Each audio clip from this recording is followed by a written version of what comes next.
Live is particularly interesting because it's just so incredibly challenging, really, because it's live, basically, and its concurrency is very, very difficult. I mean, that's, from our perspective, it's possibly one of the most interesting things to try and solve is what would the world look like if we were genuinely streaming a huge live sports event like the Super Bowl live globally over IP and trying to put personalized advertising into it.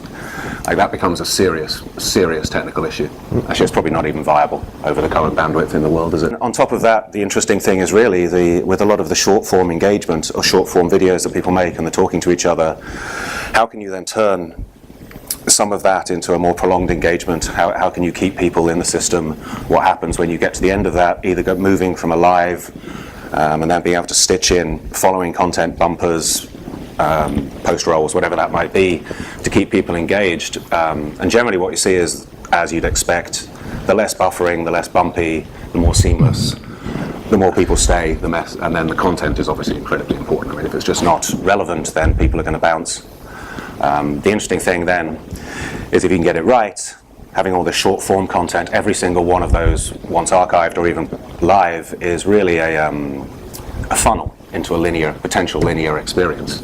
And so long as you keep the people there, you can keep stitching in personalized content, figuring out what they would want, and figuring out how to create basically individualized channels, really. And then once you've got somebody there, just don't do anything to make them leave.